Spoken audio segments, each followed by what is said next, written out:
একটা জাতি হিসেবে মর্যাদা পেয়েছি, যিনি নিজের জীবনের সবকিছু ত্যাগ করে এদেশের মানুষের ভাগ্য গড়ার জন্য আজীবন সংগ্রাম করে, জেল জুলুম অত্যাচার সহ্য করে, যুদ্ধ করে বিজয় এনে দিয়েছিলেন। বিজয়ী জাতি হিসেবে বিশ্ব দরবারে আমাদের মর্যাদা দিয়েছিলেন। তাকে ঘাতকের নির্মম বুলেটে জীবন দিতে হয়েছে। শুধু যে জাতির পিতা বঙ্গবন্ধু শেখ মুজিবকেই হত্যা করেছে তা নয়, একই সাথে আমার মা বেগম ফজিলাতুন্নেসা মুজিবকে হত্যা করেছে। আমার 3 ছোট ভাই, মুক্তিযোদ্ধা ক্যাপ্টেন শেখ কামাল, মুক্তিযোদ্ধা লেফটেন্যান্ট শেখ জামাল এবং ছোট্ট ভাইটি আমার, যার মাত্র 10 বছর বয়স, তাকেও হত্যা করেছে খুনিরা। কামাল জামালের নবপরিণীত বধূ এবং আমার একমাত্র চাচা মুক্তিযোদ্ধা শেখ আবু নাসিরকে হত্যা করেছে। রাষ্ট্রপতির military secretary brigadier Jamil Uddin ছুটে এসেছিলেন, বাড়ি আক্রান্ত হয়েছে। ঘাতকের দল তাকেও ছাড়েনি, তাকেও হত্যা করে। পুলিশ অফিসার সিদ্দিকুর রহমান বাধা দিয়েছিল ঘাতকদের দোতলায় যেতে, তাকে হত্যা করে। ঠিক একই সাথে আমার মেজ ফুপুর বাড়ি ধানমন্ডি 13 নম্বর রোডে ছিল, সেই বাড়ি আক্রমণ করে যুবনেতা শেখ ফজলুল হক মনি এবং তার অন্তঃসত্ত্বা স্ত্রী আর্যমণিকে হত্যা করে। মিন্টু রোডে 27 নম্বর মিন্টু রোডে আব্দুর রাব্বাক সানিবাদ সাহেব থাকতেন, যেটা কৃষি মন্ত্রী ছিলেন। মুক্তিযুদ্ধের সংগঠক, মুক্তিযুদ্ধের সরাসরি পরিচালনা করেছেন, তাকে নির্মমভাবে হত্যা করে। একই সাথে তার 13 বছরের মেয়ে বেবি, 10 বছরের ছেলে আরিফ, 4 বছর নাতি সুকান্ত, ভায়াতুষ পুত্র যে সাংবাদিক, মুক্তিযোদ্ধা এবং তার ভাগ্নে সহ ওই বাড়িতে নির্মম হত্যাকাণ্ড চালায়। গুলির আঘাতে আমার ফুফু আহত ছিলেন, আমার 2 ফুফাতো বোন ভাই তারাও আহত, এবং বাড়ির কাজের লোকজনও। আজ আমার ফুফু যতদিন বেঁচে ছিলেন সেই গুলির আঘাতে পঙ্গু অবস্থায় বেঁচে ছিলেন। এখনও আমার ফুফাতো বোন সেই গুলির আঘাতে পঙ্গু অবস্থায় বেঁচে আছে। 15ই আগস্টের এই ঘটনা যারা শাহাদাত বরণ করেছেন, আমি তাদের শ্রদ্ধার সাথে স্মরণ করি আর তার মাগফিরাত কামনা করি। 3রা নভেম্বর 75 সাল কারাগারে 4 জাতীয় নেতা সৈয়দ নজরুল ইসলাম, তাজউদ্দিন আহমেদ, মনসুর আলী এবং কামরুজ্জামানকে হত্যা করে। আওয়ামী লীগের অগণিত নেতা কর্মী, তাদের উপর নেমে আসে অকথ্য অত্যাচার। অনেকেই জীবন দেয়, অনেকে লাশ গুম হয়ে যায়। আমি তাদেরকে আজকে শ্রদ্ধার সাথে স্মরণ করি। এই আগস্ট মাসেরই 2004 সালে 21শে আগস্ট বিএনপি সরকারের আমলে ব্রিটিশ হাই কমিশনার তার উপর হামলা হয় সিলেটে হযরত শাহজালালের মাজারে। সেখানে বেশ কয়েকজন মানুষ মারা যায় আর হাই কমিশনার আহত হয়। তারই প্রতিবাদে, এই জঙ্গিবাদের প্রতিবাদে, সন্ত্রাসের প্রতিবাদে আমরা 21 আগস্ট বঙ্গবন্ধু এভিনিউতে আমরা একটা র্যালি করি, যে র্যালি ছিল শান্তির জন্য, জঙ্গিবাদের বিরুদ্ধে। সেই জঙ্গিবাদের বিরুদ্ধে র্যালি করতে যেই আমরা আক্রান্ত হলাম গ্রেনেড হামলায়। যে গ্রেনেড ব্যবহার হয় রণক্ষেত্রে, আরজেস গ্রেনেড, একটা না, পর 13টা গ্রেনেড হামলা করা হলো। আমরা হারলাম আমাদের 22 জন নেতাকর্মী, আইভি রহমান সহ 4 জন আমাদের মহিলা আওয়ামী লীগের নেত্রী এবং অন্যান্য নেতাকর্মীরা। আমাদের আওয়ামী লীগের প্রায় 600-700 নেতাকর্মী স্প্লিন্টারে আহত ছিল, অনেকে প্রায় মরণাপন্ন অবস্থা। এখনো আমাদের এখানে অনেক নেতাকর্মী আছে যাদের শরীরে সেই স্প্লিন্টার নিয়ে তারা বেঁচে আছে। 21 আগস্ট যারা জীবন দিয়েছে, আমি তাদের আত্মার মাগফিরাত কামনা করি। আওয়ামী লীগ এই উপমহাদেশের সব থেকে যে প্রাচীন সংগঠনগুলির, যারা গণমানুষের মধ্যে থেকে, গণমানুষের অধিকার আদায়ের সংগ্রামের মধ্যে দিয়ে গড়ে উঠেছে, আওয়ামী লীগ একটা অন্যতম সংগঠন। এবং এই আওয়ামী লীগই সেই 49 সাল থেকেই, প্রতিষ্ঠা লগ্ন থেকে মানুষের অধিকারের কথা বলে এসেছে, অধিকার আমরা অর্জনও করেছি। 15ই আগস্ট জাতিপিতাকে হত্যার পর আমরা এদেশে কি চেহারা দেখেছি। 71 সালে সেই হানাদার পাকিস্তানি বাহিনীর দোসর, যারা পাকিস্তানি সেনাবাহিনীকে গ্রামের পর গ্রাম পথ চিনে নিয়ে গিয়েছে, গ্রামের পর গ্রাম জ্বালিয়ে দিয়েছে, লুটপাট করেছে, গণহত্যা চালিয়েছে। সব থেকে জঘন্য হলো আমাদের মেয়েদেরকে ধরে নিয়ে পাকিস্তানি ক্যাম্পে দিয়ে তাদের উপর পাশবিক অত্যাচার করেছে। সেই যুদ্ধাপরাধী যাদের বিচার জাতিপিতা শুরু করেছিলেন, অনেক সাজাপ্রাপ্ত ছিল, আবার অনেকে পাকিস্তানি পাসপোর্ট নিয়ে পাকিস্তানেও চলে গিয়েছিল, অনেকে বিদেশেও চলে গিয়েছিল। তারা বাংলাদেশের অস্তিত্বে বিশ্বাস করে না, সেই কারণেই। কিন্তু 15 আগস্টে জাতিপিতাকে হত্যা পর আমরা কি দেখলাম, সেই বাংলাদেশে সেই ঘাতকের দল যারা কারাবন্দী ছিল তাদেরকে মুক্তি দিয়ে মন্ত্রী উপদেষ্টা করা হয়েছে। স্বাধীনতার বিরোধী যারা, তারাই ক্ষমতায়। জাতির পিতার হত্যাকারী, তাদের বিচার হবে না, ইনডেমনিটি অর্ডিন্যান্স জারি করে বিচারের হাত থেকে তাদেরকে মুক্তি দেওয়া হয়েছিল। আমাদের সংবিধান বা আন্তর্জাতিক আইনেও আছে যে হত্যাকারী বিচার হবে। আর আমরা যারা 15ই আগস্ট বাবা মা ভাই বোন যা হারিয়েছি, আমাদের বিচার চাওয়ার কোনো অধিকার ছিল না।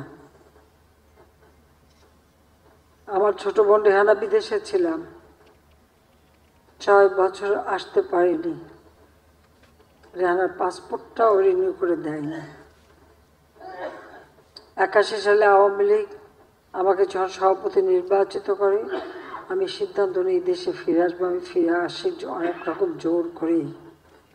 এবং কেমন অবস্থা এসেছে একটা চিন্তা করে দেখেন, যেখানে আমার বাবা মা ভাইয়ের হত্যাকারীরা ক্ষমতায়, যেখানে এদেশের যুদ্ধ অপরাধী যারা হত্যা, খুন, লুটপাট, নারী ধর্ষণ, নির্যাতনের সঙ্গে জড়িত, যারা আগুন দিয়ে গ্রামের পর গ্রাম জ্বালিয়ে এদেশটাকে ধ্বংসের পথে নিয়ে গিয়েছিল, তারাই ক্ষমতায়। ওই অবস্থায় দেশে ফিরে এসে সংগঠন করে আন্দোলন সংগ্রামের মধ্য দিয়ে আমরা সরকার গঠন করি। আমাদের চলার পথ তো এত সহজ ছিল না। সেই ঘাতকদের মধ্যে এসে বারবার মৃত্যুকে মুখোমুখি দেখেছি। বাংলাদেশের যেখানেই গিয়েছি সেখানেই বাধা পেয়েছি।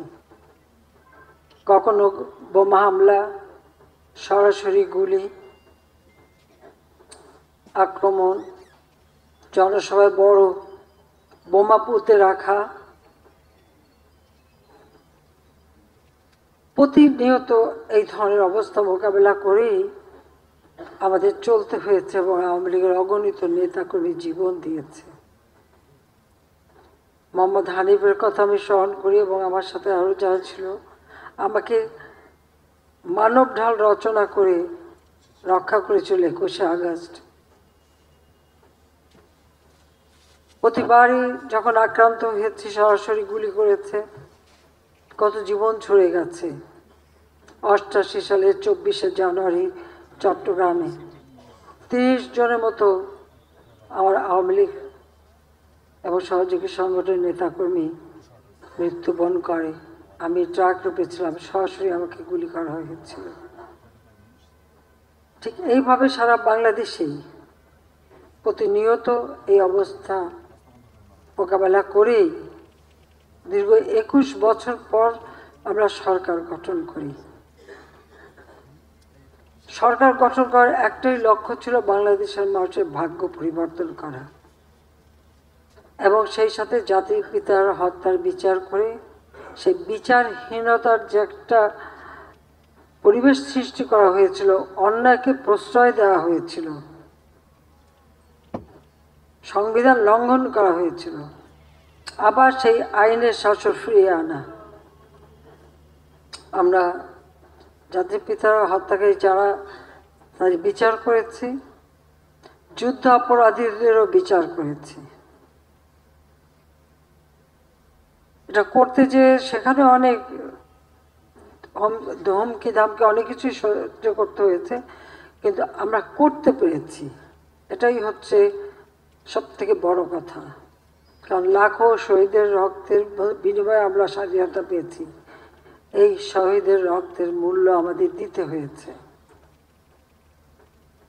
তাই আমরা সেই শহীদের বিচার করেছি। জাতির পিতার হত্যা আমরা বিচার করতে পেরেছি। আমার মনে হয় এর থেকে বড় পাওয়া বাঙালির জন্য আর কিছু না, যে একটা অন্যায়কে প্রশ্রয় দেওয়া হয়েছিল, আমরা সেই মানুষ যাতে ন্যায় পায় সেই ন্যায় বিচারের পথটা আমরা সহজ করে দিয়েছিলাম। বাংলাদেশ মুক্তিযুদ্ধ চলাকালীন সময়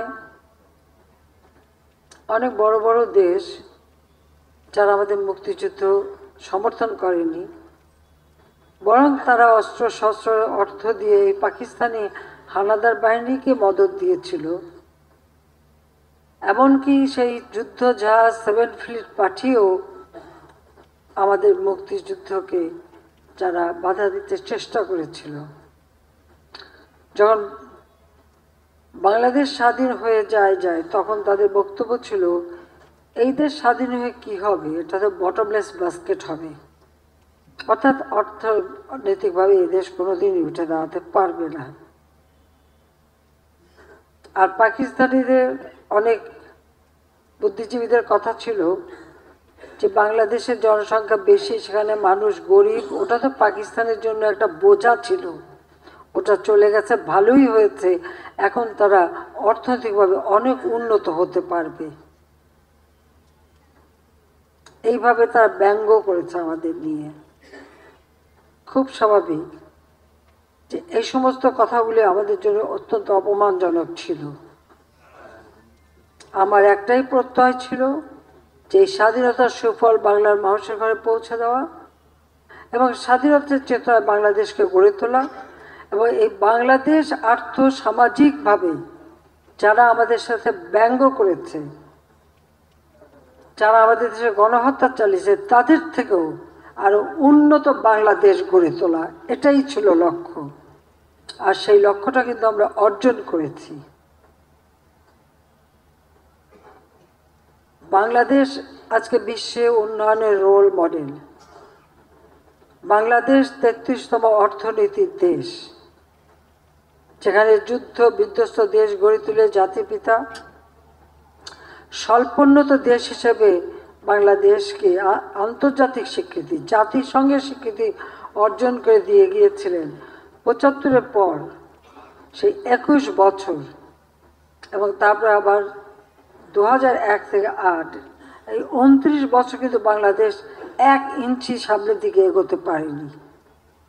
কিন্তু আওয়ামী লীগ যখন সরকারে এসেছে তখনই এই বাংলাদেশের উন্নতি হয়েছে, বাংলাদেশ মানুষের আর্থসামাজিক উন্নতি হয়েছে, দারিদ্র্যের হার যেখানে 41 ভাগ আমরা 18 ভাগে নামাতে পেরেছি, হত দরিদ্র 25 ভাগের থেকে আমরা মাত্র 5 ভাগে নামিয়ে এনেছি। প্রতিটি মানুষকে আমরা বিনা পয়সায় ঘর করে দিচ্ছি, চিকিৎসা সেবা দোরগোড়ায় নিয়ে গেছি, শিক্ষার সুযোগ করে দিয়েছি, সাক্ষরতার হার 45 ভাগ থেকে আজকে 78 ভাগে উন্নীত করতে পেরেছি, মানুষের আয়ুষ্কাল বৃদ্ধি পেয়েছে, মানুষের জীবনে একটা সুখ স্বাচ্ছন্দ্য ফিরে এসেছিল, মানুষের আয় বৃদ্ধি পেয়েছে, মাথাপিছু আয় বৃদ্ধি পেয়েছে, মানুষ একটা সুন্দর উন্নত জীবনের স্বপ্ন দেখতে শুরু করেছে। আধুনিক প্রযুক্তি জ্ঞান সম্পন্ন একটা সমাজ ব্যবস্থা গড়ে তোলা, ডিজিটাল বাংলাদেশ গড়ে তুলব ঘোষণা দিয়েছিলাম, সেটাও আমরা বাস্তবায়ন করেছি।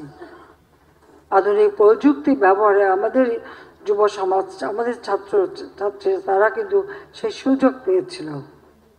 আজকে যারা বাংলাদেশে হয়তো 20 বছরও বয়স, তারা তো কল্পনাও করতে পারে না যে মাত্র 2008-এর বা 2007-08-এর বাংলাদেশ কেমন বাংলাদেশ ছিল, বা 96 সালের আগে কেউ একটা কম্পিউটার ব্যবহার বা একটা ইন্টারনেট ব্যবহারও জানতো না। এটা কিন্তু এরা জানে না, নতুন প্রজন্ম। তারা যখন বড় হচ্ছে তখন তারা সবই পাচ্ছে, হাতের মুঠোয় মোবাইল ফোন, ইন্টারনেট সার্ভিস, প্রযুক্তি ব্যবহার, শিক্ষায় দীক্ষায় আধুনিকভাবে আমাদের শিক্ষা নীতিমালা প্রণয়ন করে আমরা তা বাস্তবায়ন করে তাদের জন্য সুযোগ সৃষ্টি করে দিয়েছি। তো সেই সুযোগে তারা জাতীয় আন্তর্জাতিকভাবে যাতে পড়াশোনা করতে পারে, উচ্চ শিক্ষার ক্ষেত্রেও আমরা তাদেরকে সেই প্রাইমারি থেকে প্রি প্রাইমারি থেকে উচ্চ শিক্ষা পর্যন্ত আমরা বৃত্তি উপবৃত্তি দিয়ে তাদেরকে সহযোগিতা করে যাচ্ছি, যে একটা শিক্ষিত জাতি গড়ে উঠবে এবং যে জাতি হবে অসাম্প্রদায়িক চেতনার উন্নত জাতি। আমরা যখন সেইভাবে কাজ করে যাচ্ছি, পাশাপাশি আমরা কি দেখলাম, ওই পাকিস্তানের প্রেতাত্মা ওগুলি এখনো ছাড়েনি। সেখানে ধর্মান্ধতা এবং এই কুপমণ্ডকতা দিয়ে একটা শ্রেণী কিন্তু ধীরে ধীরে সকলের অজান্তেই গড়ে উঠেছে, যারা ওই যুদ্ধ অপরাধীদের দোসর ছিল। এদেশে গণহত্যা, লুটপাট, নারী ধর্ষণ, অগ্নিসংযোগ, এই সমস্ত কাজের সঙ্গে যারা জড়িত তাদেরই দোসর হিসেবে নিজেদেরকে গড়ে তুলেছে। আর সেই আঘাতটা আপনারা দেখলেন এই মাত্র কিছুদিন আগে কোটা আন্দোলনের নামে যখন সব রাস্তায় বেরিয়ে এলো, আমরা তাদের বললাম কোটা আন্দোলন হয়েছিল 2018-তে, আমরা এটা মেনে নিয়ে বাতিল করে দিয়েছিলাম কোটা পদ্ধতি। কিন্তু হ্যাঁ, মুক্তিযোদ্ধার সন্তানরা মামলা করলো, সেখানে আবার আমার করা যে প্রজ্ঞাপনটা বাতিল করে দিল হাইকোর্ট, আবার কোটা ফিরে আসলো। সাথে সাথে সরকারের পক্ষ থেকে অ্যাপিলেট ডিভিশনে আপিল করা হলো। আপিল করা হলে পরে হাইকোর্টের রায়টাকে সাসপেন্ড করে দেওয়া হলো। কাজে আবার সেখানে কোটা পদ্ধতি বাতিল হয়ে গেল এবং পূর্ণাঙ্গ শুনানির তারিখও দেওয়া হলো। 5 জুন এই রায় হয়েছিল। পুরো জুন মাস চলে গেল। জুলাই মাসের 7 তারিখ থেকে হঠাৎ দেখি আবার কোটার জন্য আন্দোলন। যখন কোটা পদ্ধতি নাই, তখন কিন্তু কোটা পদ্ধতি নাই, কিন্তু তখনই আন্দোলন। আর আন্দোলন না, সেখানে দেখা গেল ঝাঁকে ঝাঁকে সব জড়ো হয়ে যাচ্ছে। শিক্ষক থেকে শুরু করে, গার্জিয়ান থেকে শুরু করে সবাই, অনেক শিশুদের নিয়েও হাজির হচ্ছে। আমার খুব সন্দেহ হলো যে এটার পিছনে অন্য কিছু আছে। আমি সেটা বেরোচ্ছিলাম। তাহলে এই ছেলে মেয়েদের ভবিষ্যৎ কি হবে? যে কোনো দুর্ঘটনা ঘটতে পারে। আপনি তাদের সাথে আলোচনা করা, এমনকি তারা মন্ত্রীদের সাথে কথা বলছে, সেই ব্যবস্থাও করা, সবই করা হয়েছিল, কিন্তু তারা কিছুই মানবে না। হাইকোর্টের যে তারিখ, সে তারিখটা এগিয়ে নিয়ে আসা হলো। এগিয়ে নিয়ে এসে অ্যাপিলেট ডিভিশন চেম্বার জাজ থেকে রায় দেওয়া হলো। ঠিক যা চেয়েছিল তার থেকে বেশি দেওয়া হলো। তাদের এক দফা দাবি ছিল কোটা সংস্কার। সেই যে দাবি করেছে সেই দাবি সংস্কার করে দেওয়া হলো, কিন্তু সেই সংস্কার করে দেওয়ার পরেও তাদের আন্দোলন থামে না, দাবি থামে না। ঠিক এর পিছনে কি ছিল সেটা আমরা দেখলাম, যে ঠিক একে একে যেগুলি মানুষের জীবন নেওয়া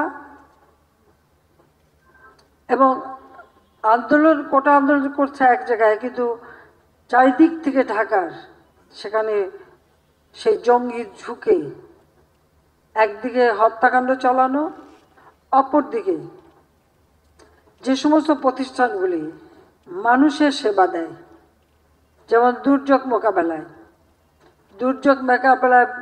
আমরা সব থেকে অগ্রগামী ছিলাম। আমাদের সামনে ঘূর্ণিঝড়, জলোচ্ছ্বাস যে কোনো সময় আসতে পারে, কিন্তু আমাদের ডিজিটাল পদ্ধতিতে এত চমৎকার সিস্টেম আমরা তৈরি করেছিলাম যে যে কোনো মুহূর্তে বাংলাদেশের যে কোনো জায়গার এই ঝড়, জলোচ্ছ্বাস, বন্যা সমস্ত খবর আমরা পেতে পারবো, তাৎক্ষণিকভাবে তাদের সহযোগিতা করতে পারবো। এটা তো মানুষকে বাঁচানোর জন্য, মানুষের সেবা দেওয়ার জন্য। সেখানে অগ্নিসংযোগ। বাংলাদেশ টেলিভিশন মানুষের একটা সাংস্কৃতিক চর্চার জায়গা, সেখানে অগ্নিসংযোগ। আমাদের সেতু সারা বাংলাদেশটাকে আমরা একটা নেটওয়ার্কে তৈরি করে দিয়েছি, এবং পদ্মা সেতু আমরা নিজস্ব অর্থায়নে করেছি। সেই সেতু ভবনে অগ্নিসংযোগ, এমনকি আমাদের ডিজিটাল সিস্টেম যেটা আমরা করেছি, ডাটা সেন্টার, বিটিআরসি ভবন, যেখান থেকে পুরো ডিজিটাল সিস্টেমটা সারা বাংলাদেশে পরিচালনা করা হয়, স্যাটেলাইট থেকে যেখানে সমস্ত কিছু নিয়ন্ত্রণ করা হয়, সেটাকে আগুন দেওয়া হলো। এমনকি সাবমেরিন কেবল, এটা মাটির নিচ দিয়ে ছিল রাস্তা করার জন্য, সেটা কিছু দিনের জন্য উপরে রাখা হয়েছিল, সেটাকে নষ্ট করা হলো।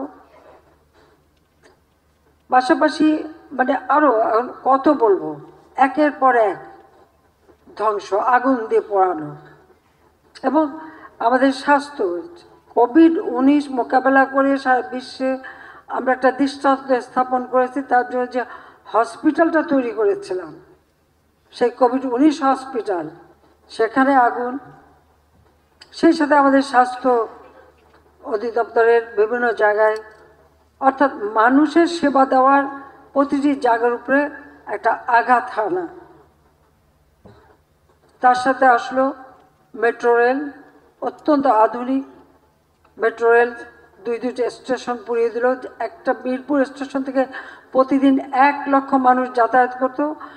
গোটা এই মেট্রো রেলে প্রতিদিন 2.5 থেকে 3 লক্ষ মানুষ নির্বিঘ্নে তার কর্মস্থানে যেতে পারত, ফিরে আসতে পারত, কর্মঘণ্টা বাঁচত, নিরাপদে যাতায়াত করতে পারবো, বিশেষ করে মেয়েরা যাতায়াত করতে পারবো।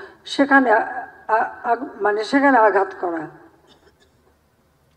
এক্সপ্রেসওয়ে 2010 থেকে প্ল্যান করে সেটা কেবল তৈরি করা শুরু করেছি, শেষ করেছি। মানুষ খুব অল্প সময়ের মধ্যে তারা যাতায়াত করতে পারে। প্রবাসী যারা আসতো বা আমাদের কর্মজীবী, তারা অতি অল্প সময়ের মধ্যে এয়ারপোর্টে চলে যেতে পারতো, আবার ফিরে আসতে পারতো।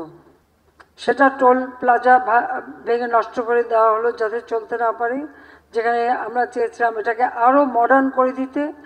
ডিজিটাল সিস্টেম, গাড়ির সাথে ডিভাইস লাগানো থাকবে, দাঁড়িয়ে থেকে টোল দিতে হবে না, গাড়ি পাস হয়ে গেলেই টোল পেয়ে যাবে।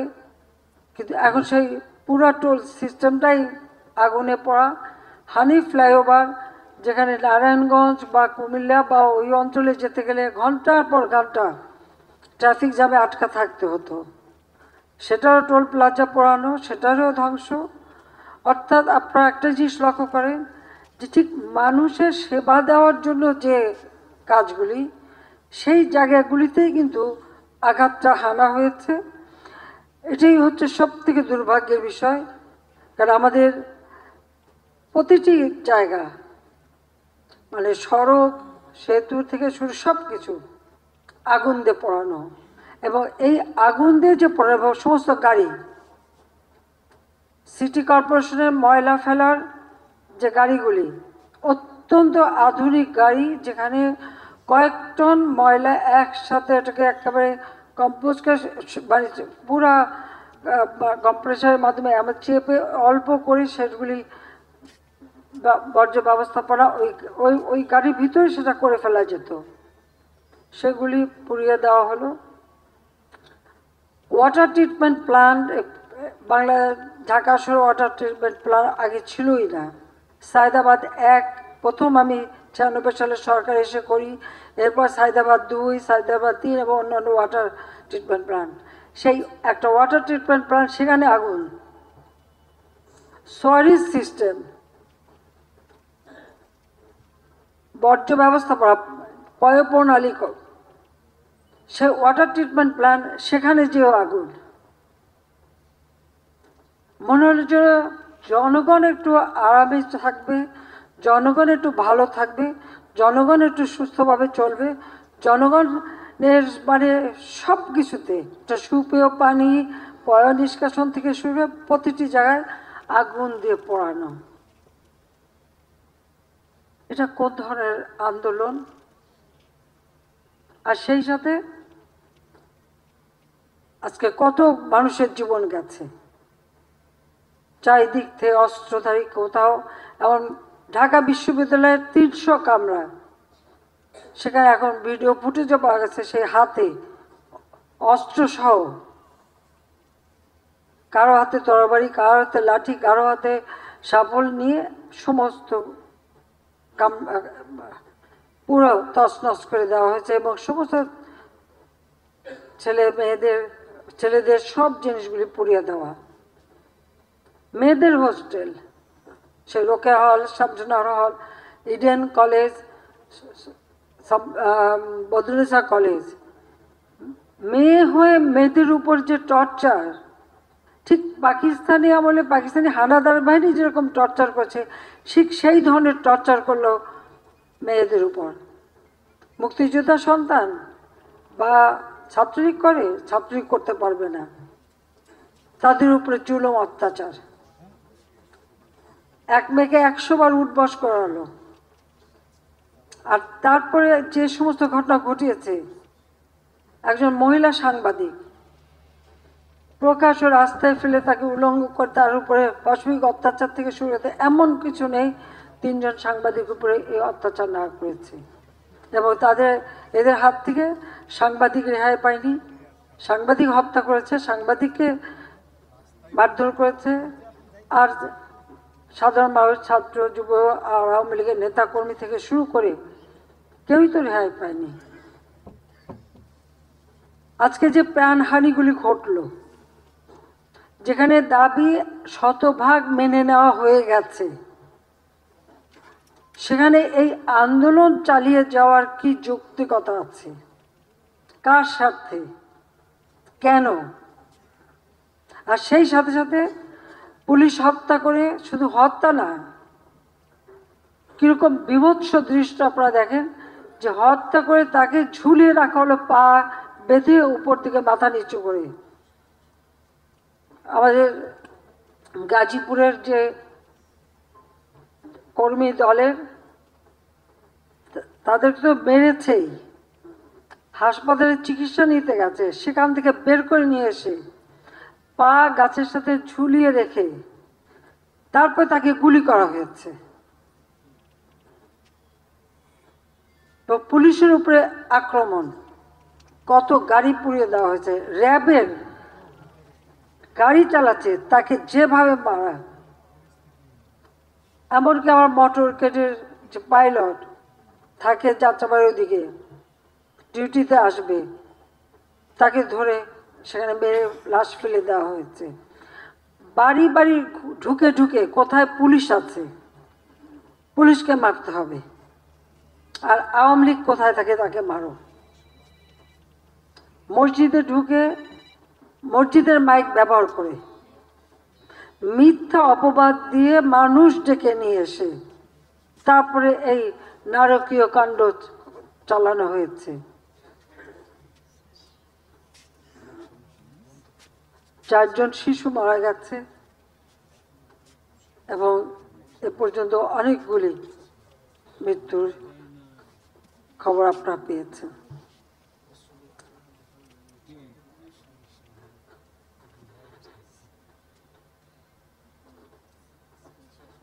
বাংলাদেশে আসার পর থেকে আর 75-এর পর থেকে তো আমরা শুধু লাশের মিছিলই পাচ্ছি, দেখছি। এবারেও প্রায় 200-র উপর মানুষ মারা গেল।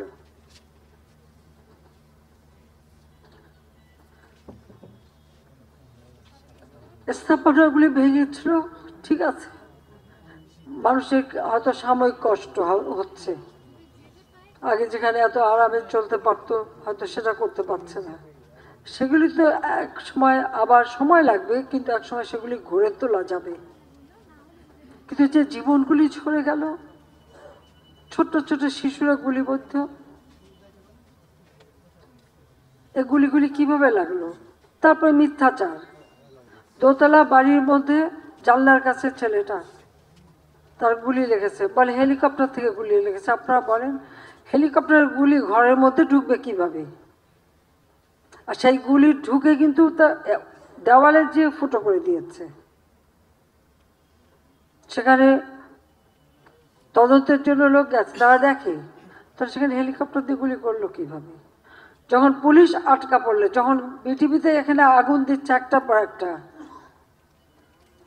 আমরা হেলিকপ্টার থেকে সেখানে পানি দিয়ে আগুন নেভাবার চেষ্টা করছি, কারণ ফায়ার ব্রিগেড যেতে পারে না। আমার সব থেকে আধুনিক ফায়ার ব্রিগেডের যে গাড়িগুলি সব পুড়িয়ে দিয়েছে, মানুষগুলিকে মেরে তাড়িয়ে দিয়েছে। তখন বাধ্য হয়ে হেলিকপ্টার থেকে আমরা পানি দিয়ে সে আগুন নেভাতে চেষ্টা করলাম। সেই সময় আবার অনেক জায়গায় পুলিশ আটকা পড়লো, তার নিচে আগুন দিয়ে দিয়েছে, পুলিশ উপরে ছাদে বসে আছে, খবর দিল, আমরা হেলিকপ্টার দিয়ে তাদের উদ্ধার করলাম। শুধু পুলিশ কেন, অনেক জায়গায় বিভিন্ন বিল্ডিংয়ে যে সমস্ত কর্মকর্তারা আটকা পড়েছে, আমরা হেলিকপ্টার দিয়ে দিয়ে তাদেরকে উদ্ধার করেছি। এমনকি নারায়ণগঞ্জে কাজপুরে সেই 10 তলা ভবন আগুন দিয়ে দিয়েছে, তার মালিক থেকে শুরু করে সবাই উপরে যখন ফোন করলো সঙ্গে সঙ্গে পাঠিয়ে হেলিকপ্টার দিয়ে উদ্ধার করা হলো। গাজীপুরের জাহাঙ্গীর, ও মিছিলে আসছিল গাড়ি নিয়ে, সেখানে তাকে মারলো, তার সাথে যে সাথী তাকে তো মেরে হাসপাতাল থেকে বের করে পা বেঁধে ঝুলিয়ে গুলি করলো।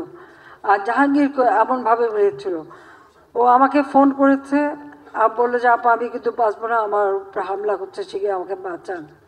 সেখানে যখন পাঠালাম, পুলিশ ঢুকতে পারে না, আর সেখানে কিন্তু সব অস্ত্রধারী সব ওই বিল্ডিং ঢুকে সব কিছু তছনছ করেছে।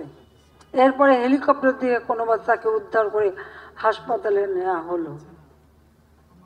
এটা কোন ধরনের তাণ্ডব, এটা কোন ধরনের আন্দোলন?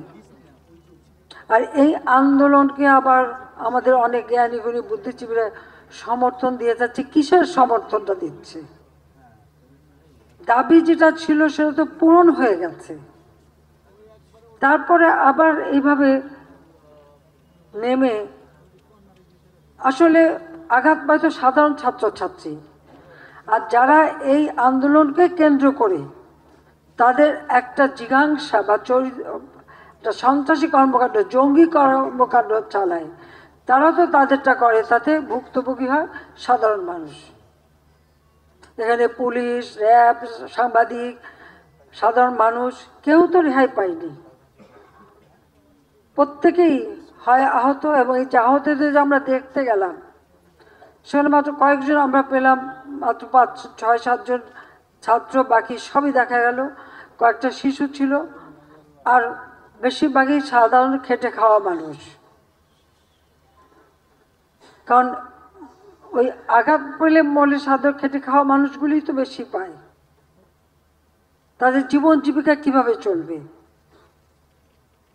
কেউ পরীক্ষা দিতে যাবে, হয়তো দিয়েছে, সেই রকম ছাত্র আমি 1-2 পেলাম কয়েক হাসপাতালে। আমি তো প্রত্যেকটা হাসপাতাল আমি শুরুতে যাইনি, কারণ ইনফেকশন ছিল, হয়ে যাবে সেই ভয়ে। আমাদের ডাক্তার বেগম রোকেয়া এবং আমাদের প্রতিমন্ত্রী, স্বাস্থ্যমন্ত্রী থেকে শুরু করে এরা সব জায়গায়, আমাদের দলেরও যা বিভিন্ন জায়গায় হাসপাতালে যে খোঁজ নিয়েছে, খবর নিয়েছে, যাদের প্রয়োজন ব্লাড দেওয়া, সব কিছু আমরা, সমস্ত চিকিৎসা সব ব্যবস্থা আমরা করেছি। কিন্তু একটা কোটার আন্দোলনের নাম দিয়ে এইভাবে একটা নাশকতা করা, এটা তো জঙ্গিবাদী কর্মকাণ্ড পরিচালনা করা। আমি আগেই সাবধান করেছিলাম, আপনাদের মনে আছে 17 তারিখে বোধহয় আমি টেলিভিশনে ভাষণ দিয়ে গার্জিয়ান, অভিভাবকদের বলেছিলাম, শিক্ষকদের বলেছিলাম, যেখানে আপনাদের সন্তানের জীবনে ঝুঁকি আছে, আপনারা সন্তানদেরকে বেরোতে দিয়েন না। কারণ আমি তো জানি এদেশে ওই জঙ্গিবাদ, সন্ত্রাসবাদ তারা কত দূর কী করতে পারে। আমি বারবার তাদেরকে সতর্ক করেছি যে হাইকোর্টে অ্যাপিলেট ডিভিশন রায় দেবে, আপনারা হতাশ হবেন না। আমি তো রায়ের ব্যাপারে বলতে পারি না যে এই রায় দেবে, কিন্তু আমি তো তাদেরকে বললাম যে আমরা সরকার পক্ষ থেকে আমরা আপত্তি জানাবো না, তাদের যেটা দাবি, কারণ এটা সরকার পক্ষ থেকে আপত্তি না জানালে যেটা দাবি সেটা এসে যাবে, আমরা সেটুকু করতে পারি আইনতভাবে, যদি আমি কোর্ট কাছারি আদালত মেনে চলি। সেটা আমি বললাম যে আপনারা হতাশ হবেন না। তারপরেও তারা না থেমে, যে আজকে যে সারা বাংলাদেশে এই এতগুলি প্রাণ ঝরে গেল, এ দায় দায়িত্ব কার? একটা জিনিস গেলে আবার গড়ে তোলা যায়, কিন্তু একটা জীবন গেলে, প্রাণ গেলে তো আর ফিরে পাওয়া যায় না। আর যারা আপনজন হারিয়েছে, যে মা তার সন্তান হারিয়েছে, যে সন্তান যার বাবা হারিয়েছে, তাদের কষ্ট আর কেউ না বুঝুক, আমি তো বুঝি। কারণ আজকে এই আগস্ট মাস, আমি তো সেই বাবা, মা, ভাই সব হারিয়ে সেই ব্যথা বিগ্রহ কষ্ট নিয়েই এই বাংলাদেশে ফিরে এসেছিলাম। নিজের ছোট ছোট বাচ্চাদের মাতৃস্নেহ বঞ্চিত করে কেন? বাংলাদেশের মানুষের জন্য, যে এই দেশের মানুষের সুন্দর জীবন পাবে, উন্নত জীবন পাবে, স্বাধীনতার সুফল পাবে, প্রত্যেকে পেট ভরে ভাত খাবে, প্রত্যেকে সুন্দর লেখাপড়া শিখবে, উন্নত জীবন পাবে, দারিদ্রের হাত থেকে মুক্তি পাবে, বাংলাদেশ উন্নত হবে, সমৃদ্ধশালী হবে, বিশ্ব দরবারে একটা মর্যাদার আসন পাবে। যে মর্যাদা আমরা 1971 সালে মুক্তিযুদ্ধে বিজয় অর্জনের পর পেয়েছিলাম, 1975 সালে 15ই আগস্টের পর যে আমরা হারিয়েছিলাম, আবার সেই মর্যাদা ফিরিয়ে নিয়ে আসবো। আমি কিন্তু এনেছি। বাংলাদেশ বিশ্বে সেই মর্যাদা পেয়েছে, সেই জায়গা আমরা নিয়ে গিয়েছিলাম। আর আজকে আমরা কি দেখি? আজকের বাংলাদেশ সম্পর্কে প্রতিটি জায়গায় একটা মানে নেতিবাচক একটা মনোভাব হয়ে গেছে। এই যে এতদিন এত শ্রম দিলাম, কষ্ট দিয়ে, নিজের দিকে তো তাকাইনি, নিজের ছেলে মেয়ের জন্য কিছু করিনি, যেটুকু করেছে দেশের মানুষের জন্য, যা কিছু করেছি মানুষকে দিয়েছি। প্রতিটি মিনিট, প্রতিটি সময়, দিন রাত পরিশ্রম করেছি। কারণ আমি জানি, আমি বলতাম যে টাইম ইজ টু শর্ট, কারণ আমি জানি যে কোন সময় ঘাতক আমাকে আঘাত করতে পারে, কারণ আমি বারবার মৃত্যুর মুখোমুখি হয়েছি। কিন্তু যতক্ষণ শ্বাস ততক্ষণ মানুষের জন্য কাজ করব। সেই যে 10 বছরের ছেলে আর 8 বছরের মেয়েকে মাতৃশ্রম বঞ্চিত করে এই দেশের মানুষের আনাচে কানাচে সব ঘুরেছি এবং প্রতিটি জায়গার উন্নতি করেছে। প্রত্যেকটা গ্রাম আজকে শহর হয়ে গেছে, প্রতি ঘরে ঘরে আজকে বিদ্যুৎ দিয়েছি, প্রতিটি মানুষের জীবনমান উন্নত করে দিয়েছি। এটা কি অপরাধ? এটা কি আমার অপরাধ ছিল? আজকে নানাভাবে জাতীয় আন্তর্জাতিকভাবে এই বাংলাদেশের বদনাম, আর আমি তো আছি, যখন থেকে আসছি তখন থেকেই গালি খাচ্ছি, তো খাচ্ছি, আমি তো পড়া করিনি। আমি জানি, আমার আত্মবিশ্বাস নিয়ে, সততা নিয়ে আমি কাজ করে দেশের মানুষের ভাগ্য পরিবর্তন করেছি। এদেশের কৃষক, এদেশের শ্রমিক, এদেশের প্রতিটি মেহনতি মানুষের ভাগ্য পরিবর্তন করেছি। যখন থেকে সরকার ছিল তখন থেকেই তো নানা রকম ষড়যন্ত্র। সেই 2001 সালের নির্বাচন, দেশের সম্পদ বিক্রি করার বুঝলেখা দিয়ে যারা ক্ষমতা আসলো, দেশকে আবার ধ্বংসের পথে নিয়ে গেল। একই দিনে 500 জায়গায় বোমা, 36টা, আমাদের 63টা জেলায় বোমা হামলা, আওয়ামী লীগের কত নেতা কর্মীকে মারা হলো। একেবারে 2001 থেকে 6 সারা দেশের তাণ্ডব, জঙ্গিবাদ, বাংলা ভাই ইত্যাদি করে বাংলাদেশের ভাবমূর্তি নষ্ট করলো। আবার 2013 সাল শুরু হলো অগ্নিসন্ত্রাস। সাধারণ বাসে মানুষ যায়, সেখানে আগুন দিয়ে মানুষ পুড়িয়ে দেওয়া হয়। প্রায় 3000-এর উপরে মানুষকে পুড়িয়ে মারল। আর গাড়ি সে তো 3800-এর উপরে বাস, প্রায় 29টা রেল, 70টা 76টা সরকারি অফিস, 9টা লঞ্চ, এবং এমন কিছু নেই যে না পড়ালো। গাড়ির থেকে ড্রাইভারকে নেমে তার গায়ে পেট্রোল ঢেলে দিয়ে জীবন ভিক্ষা চেয়েছে, তাও শোনি, তাকে আগুন দিয়ে পুড়িয়ে দিয়েছে। সেই স্কুটারের যেখানে 3 হুইলার, ড্রাইভার ভিতরে বসে বাইরে থেকে আটকাই দিয়ে তাকে আগুন দিয়ে একটু শুদ্ধ পুড়িয়ে দিল। ট্রাকের ভিতরে বাবা গেছে বাইরে, ছেলে ভিতরে, অথবা হেল্পার এসে দেখে আগুনে কঙ্কাল, বাবা নিজের চোখের সামনে দেখছে তার ছেলে পুড়ে মারাচ্ছে, কিচ্ছু করতে পারছে না। এইরকম তাণ্ডব চালালো এই বিএনপি জামাত মিলে 2013 সালে, আপনাদের নিশ্চয়ই মনে আছে। সেখান থেকে যেভাবে হোক আমরা উদ্ধার করলাম, মানুষকে সেখানে ফিরে আনলাম। আবার 2014 500 স্কুল পুড়িয়ে দিয়েছিল, মানে ছেলে মেয়ের লেখাপড়ার দরকার নাই আর কি। কোর্টে হামলা করলো, জজের উপরে বোমা হামলা, আইনজীবীর উপরে বোমা হামলা, আইনজীবী পর্যন্ত মারা গেল। 2015-তে একই অগ্নিসন্ত্রাস, রাস্তা কেটে দিল, হাজার হাজার গাছ কাটলো। এই 13 থেকে 15, আর এই ধরনের 3225 জন মানুষই মারা গেল। এরা জীবন্ত মানুষকে পুড়িয়ে পুড়িয়ে মেরেছিল। আর এবার মানুষকে হয় গুলি নয়, এবং কিছু কিছু ঘটনা এমন ঘটেছে, এগুলি আস্তে আস্তে, আমি এই জন্য আন্তর্জাতিকভাবে আমি বলেছি, আমি এখানে কারোর দাবির অপেক্ষা রাখিনি। তার আগে আমি একজন মানে জুডিশিয়াল এনকোয়ারি কমিটি করে দিই।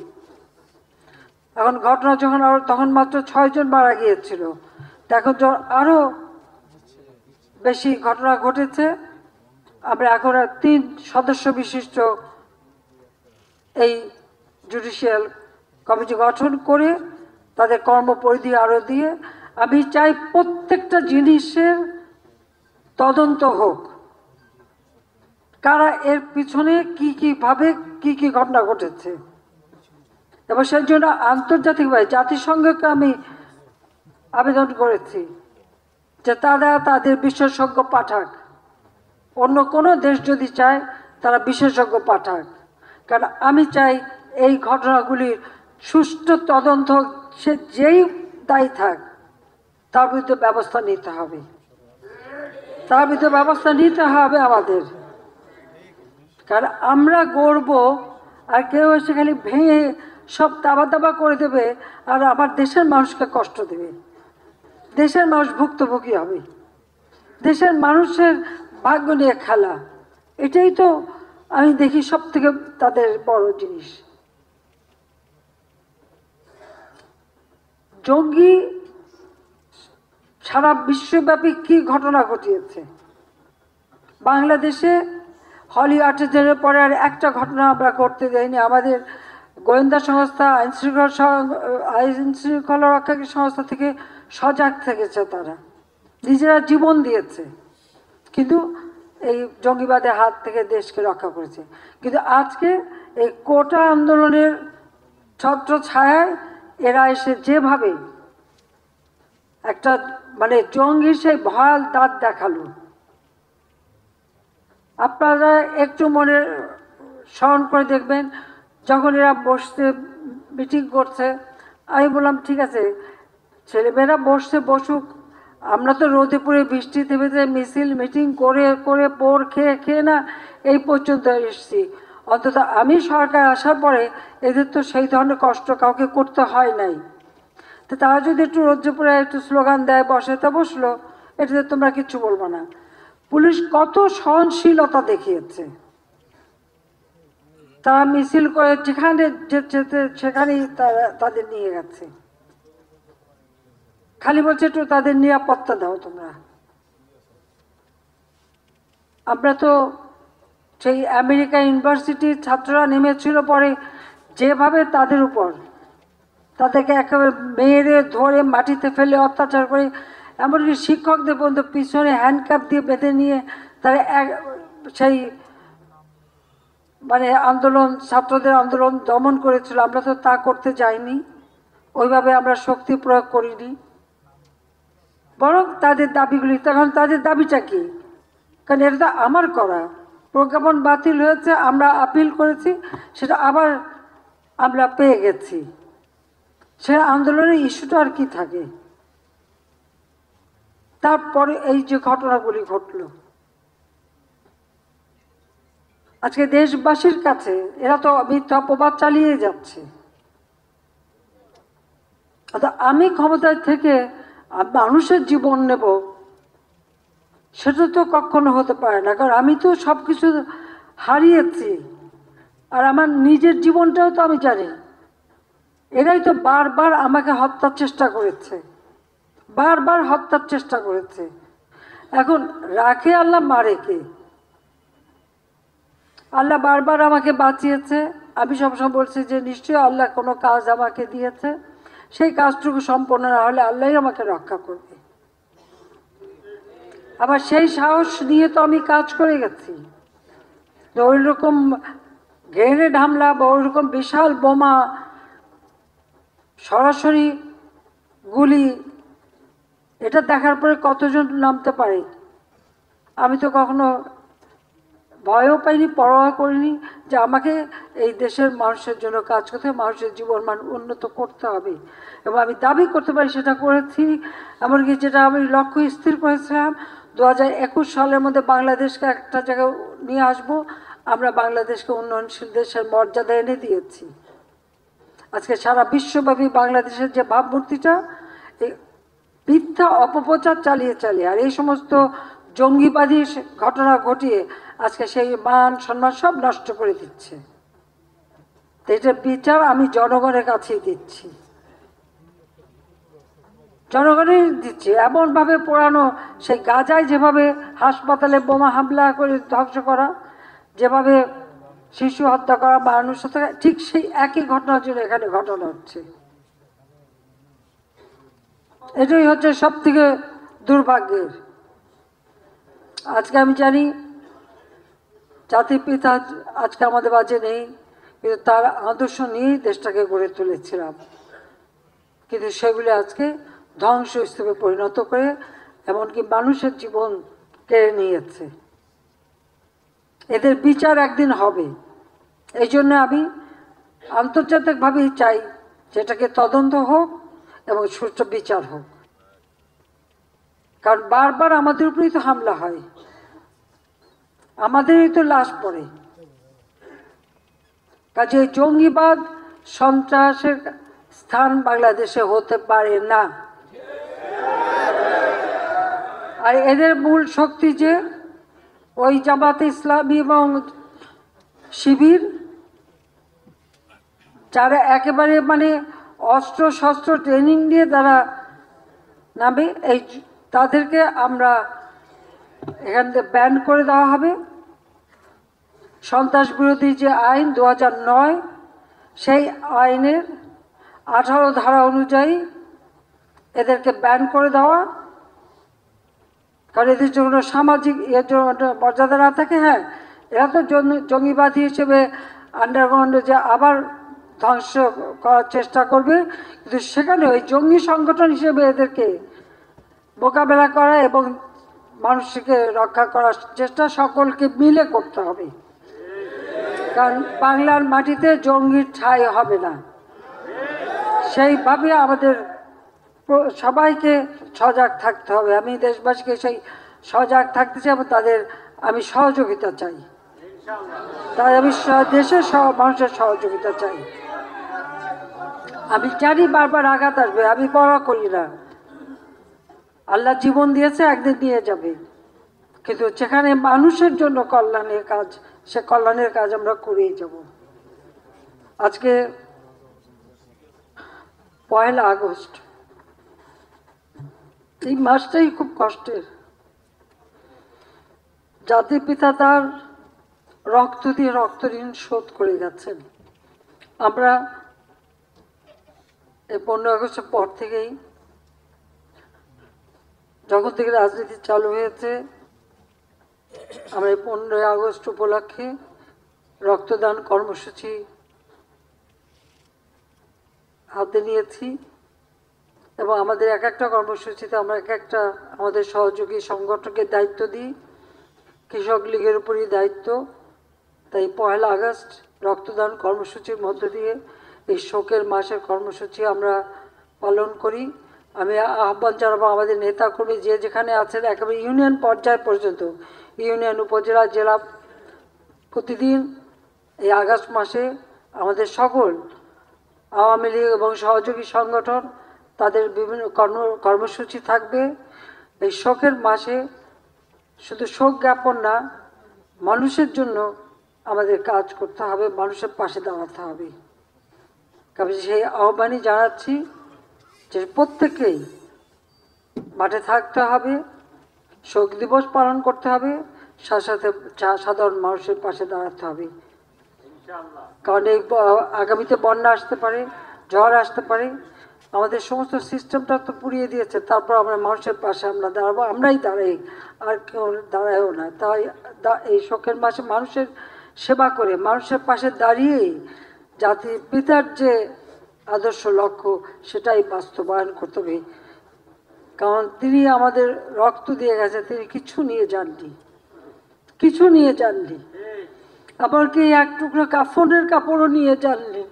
তার গরিব মানুষের জন্য ওই রেড ক্রসের মাধ্যমে যে কাপড় দিতে, সেই কাপড়ের পাড় ছিঁড়ে তারপর সেই কাফন দেওয়া হয়েছিল। আর আমার মা ভাই তাদের কাউকে কোনো কাফন দাফন কিছুই দেওয়া হয়নি। কাজে তারা কিন্তু কিচ্ছু নিয়ে যায়নি, দিয়েই গেছে। কিন্তু যে আদর্শ নিয়ে তিনি এদের স্বাধীন করেছেন সেটাই আমরা বাস্তবায়ন করব, এটাই আমাদের প্রতিজ্ঞা। সবাই ধন্যবাদ। জয় বাংলা, জয় বঙ্গবন্ধু। বাংলাদেশ।